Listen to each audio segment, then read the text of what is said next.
자, 오늘은 19세기 한 인물의 자서전 속으로 한번 들어가 볼까 하는데요. 정말 놀라운 한 사람의 인생 변화 이야기가 담겨 있거든요. 아니, 대체 어떻게 싸움꾼에다 장난꾸러기, 뭐 하나 밉는 구석 없던 회의론자가 갑자기 모두가 우러러보는 목사님이 될 수 있었을까요? 이게 바로 오늘 이야기의 주인공 프랭크 G 앨런의 삶을 관통하는 질문입니다. 정말 목사라는 직업과는 상상도 할 수 없는 사람이었죠. 이 프랭크 앨런이라는 사람을 제대로 알려면요. 먼저 그가 어땠는지 그의 어린 시절을 들여다봐야 해요.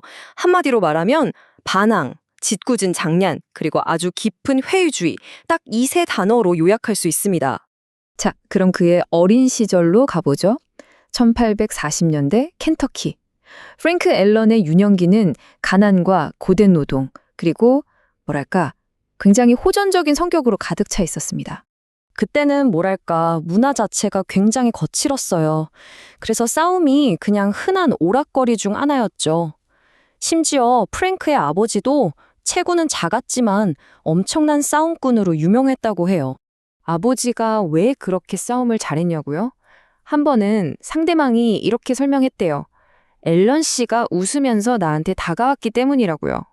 와, 정말 무섭지 않나요? 이 일화에서 프랭크 특유의 그 냉철하면서도 꺾이지 않는 고집이 어디서 왔는지 엿볼 수 있습니다. 그리고 이 성격이 그의 평생을 좌우하게 되죠. 그 고집이요, 정말 전설적이었습니다.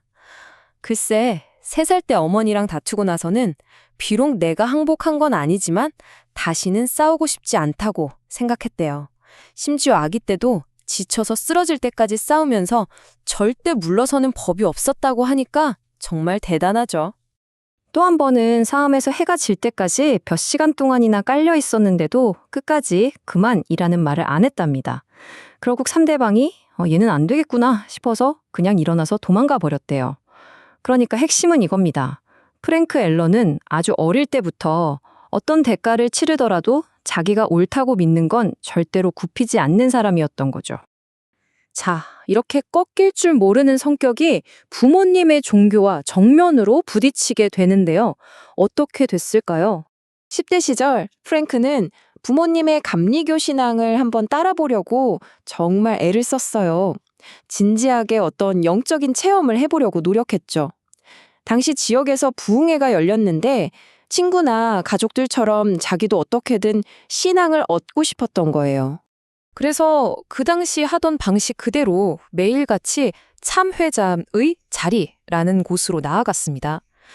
그런데 다른 사람들은 막 감격적인 체험을 하는데 이상하게 자기한테는 아무 일도 일어나지 않는 거예요. 여기서 그의 논리적인 마음이 폭발합니다. 아니, 이렇게 가련하고 참회하고 고뇌하는 죄인이 하나님한테 구해달라고 애원하는데도 안 들어주신다면 이건 그냥 영원 전부터 저주받기로 정해진 거랑 뭐가 다르냐? 이렇게 결론을 내린 거죠. 바로 이 생각이 그의 인생을 바꿔놓는 전환점이 됩니다. 이 실패를 도저히 받아들일 수가 없었던 거예요. 게다가 당시에는 감리교가 곧 기독교라고 배웠기 때문에 감리교에 대한 믿음을 잃어버리니까 기독교 전체에 대해서도 깊은 회의감에 빠져버린 겁니다. 결국 이 경험은 그에게 엄청난 환멸만 남겼고 신이라는 존재는 아예 잊어버린 채 방황의 길로 접어들게 만들었죠. 자, 시간이 흘러서 아내의 가족의 영향을 받아 결국 신앙을 다시 찾게 되긴 합니다. 하지만 그렇다고 해서 바로 목회자가 되려고 했던 건 아니에요. 그에겐 전혀 다른 계획이 있었습니다. 그의 첫 번째 야망은 바로 정치였습니다. 대의원까지 되면서 공직 경력을 쌓으려고 마음을 굳혔죠. 그런데 막상 들어가 보니 정치판이라는 게 온갖 속임수와 배신으로 가득 차 있었던 거예요. 그는 이 모든 게 역겹고 저속하다고 느끼게 됩니다. 그렇게 딱 1년 사이에 그의 인생 경로가 2번의 결정적인 사건으로 완전히 뒤바뀌게 됩니다. 1861년 8월에 정당대회에 갔다가 환멸을 느끼고 정치를 깨끗이 그만두고요. 그 해 말에는 남부군에 입대하려고 했는데 아슬아슬하게 부대 출발을 놓쳐요. 그리고 그로부터 얼마 지나지 않은 1862년 5월 신앙을 고백한 지 정확히 1년 만에 난생 처음으로 설교를 하게 됩니다. 나중에 그는 군인이 될 기회를 놓친 걸 두고 이렇게 말합니다.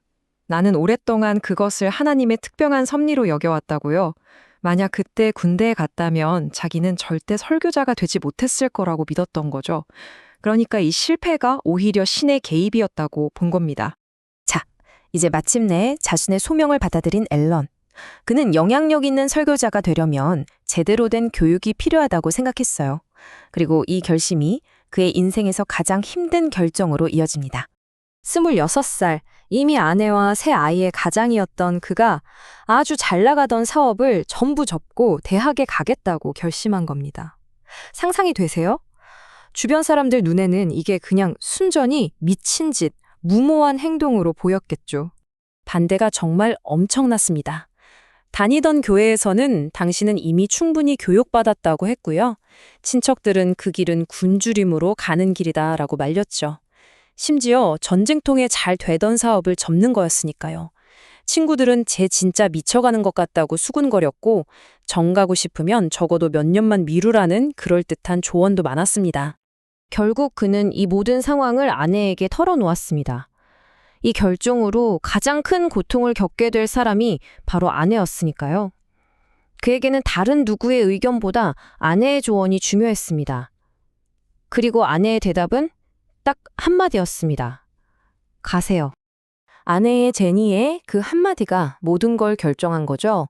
자신의 신념을 위해서 수년간의 고난을 함께 감수하겠다는 약속이었으니까요. 그리고 실제로 대학 시절은 우리 인생에서 가장 소박하고 힘든 시간으로 기억될 만큼 혹독했습니다. 한 번은 집에 도둑이 들어서 당장 먹을 것조차 하나도 없게 된 적도 있었다고 합니다. 이 모든 힘든 과정을 버티게 해준 힘은 무엇이었을까요? 바로 깊은 상실의 순간에 들었던 한마디 조언이 그의 평생 나침반이 되어주었습니다. 그의 장인이 임종을 앞두고 프랭크를 가만히 바라보며 이렇게 말했다고 합니다. 프랭크, 진실한 사람이 되게. 그를 새로운 신앙의 길로 이끌어준 분이 남긴 마지막 말이었습니다. 그리고 이 말은 프랭크 앨런의 궁극적인 사명이 되었죠. 여러분은 어떻게 생각하세요? 진실한 삶을 산다는 건 대체 무엇일까요? 반항하였던 소년이 깊은 신념을 가진 어른으로 거듭나는 앨런의 여정은 오늘 우리에게 묻고 있습니다. 당신은 어떤 원칙을 위해 당신의 모든 것을 걸 수 있습니까?